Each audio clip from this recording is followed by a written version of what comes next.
Donc si nous sommes ici dans un jour qui est hautement symbolique et important pour notre peuple, alors que le gouvernement essaye de passer en force un projet de loi que, je rappelle, personne ne veut dans le pays, eh bien c'est aussi pour redire que aujourd'hui le peuple et l'ensemble du peuple va regarder ce qui se passe dans l'Assemblée.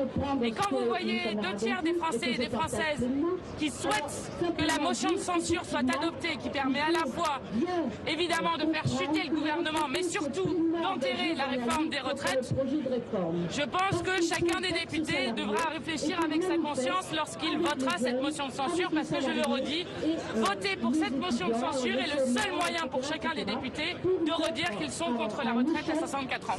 Qu'est-ce qui se joue pour vous aujourd'hui? Notre indignation, notre colère.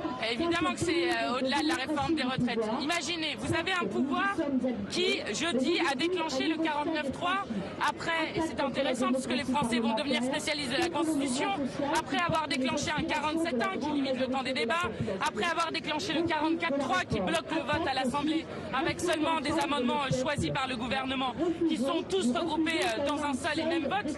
Bref, il a utilisé tous les outils antidémocratiques et anti-parlementaires qu'il y a dans la Ve République. Ce qui se passe aujourd'hui, c'est une Ve République à bout de souffle. Quand vous avez 3,5 millions de personnes qui manifestent, qui pendant des semaines ont joué le jeu normal d'une démocratie, manifester, faire des grèves, faire des pétitions, répondre à des sondages pour dire qu'ils sont largement majoritaires pour demander le retrait de cette réforme, que reste-t-il dans une démocratie si les outils de la démocratie ne permettent pas d'être entendus? C'est ça qui est en train de se passer dans ce pays.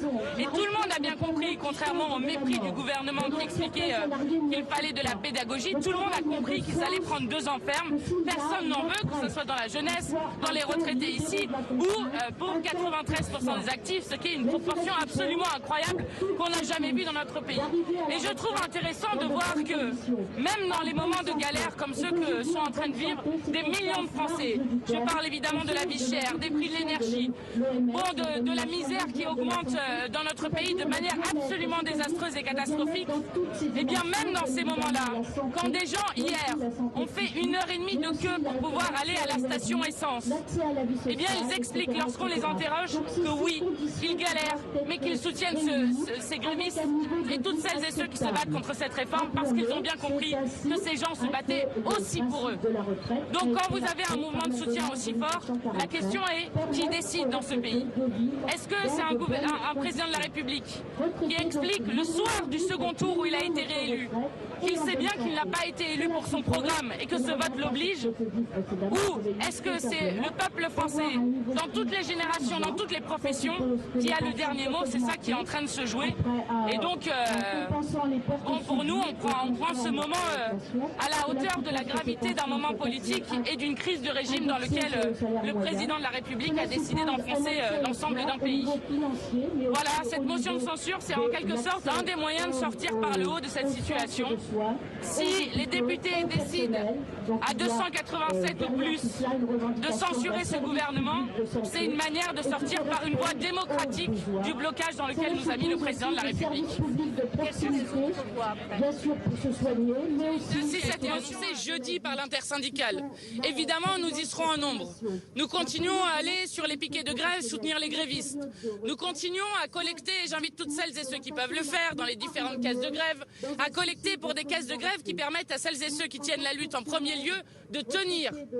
Nous dénonçons fermement la répression qui est faite à la fois aux manifestants, avec des manifestants assis par terre, les mains derrière la tête ou alignés contre un mur, de même que la répression qui s'abat sur les grévistes, avec une remise en cause du droit de grève, ce qui se passe notamment pour les éboueurs, avec des réquisitions, ce qui avait déjà eu lieu sur celles et ceux qui faisaient grève l'automne dernier, l'hiver dernier dans les raffineries.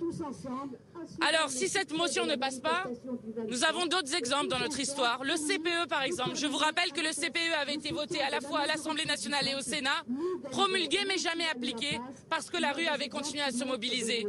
Donc, voilà, les gens sont déterminés à continuer tant qu'il le faut. Et puis après, nous aurons d'autres possibilités institutionnelles. Nous les saisirons tous, et en commençant par, évidemment, la saisine du Conseil constitutionnel. passer aussi la parole à deux actifs. On va vous montrer un exemple de ce que c'est un phénomène qui a un régime particulier de retraite. Alors la question c'est, est-ce qu'on craint que ça dégénère? Écoutez, quand vous avez un conseiller du président qui fait fuiter dans la presse, je ne crois pas que les conseillers du président parlent comme ça, qu'il faudrait pari à feu, un mort ou un attentat pour que le président recule, quel est le message qu'il envoie aux Français? Quand toutes les voies classiques d'une démocratie, avec des manifestations historiques, comme on n'en a pas vu depuis 50 ans dans ce pays, les grèves, bref, toutes les voies d'expression et évidemment le Parlement sont piétinés de la manière dont ils sont piétinés, le message qui est envoyé aux Français est désastreux. Et je vous le dis, c'est extrêmement grave ce qu'est en train de faire Emmanuel Macron. Quand je dis la 5e République est à bout de souffle, c'est parce que vous avez un roi républicain, un monarque républicain, qui pense qu'il peut continuer tout seul contre tout un peuple à vouloir imposer de force un projet. Alors bien sûr qu'il peut le faire avec la Constitution. Le 49.3 est dans la Constitution. Nous contestons cet outil-là comme de passage en force. Mais la question est, jusqu'à où va-t-il aller? Quel est le but d'Emmanuel Macron? Est-ce qu'il veut mettre le pays à feu et à sang parce qu'il veut en quelque sorte sauver son ego? À un moment, il faut revenir sur les bases de la démocratie. Et donc les bases de la démocratie, c'est soit il retire son projet de loi, soit il revient vers le peuple, parce que le peuple, pour nous, reste toujours la solution, c'est-à-dire un référendum ou une dissolution.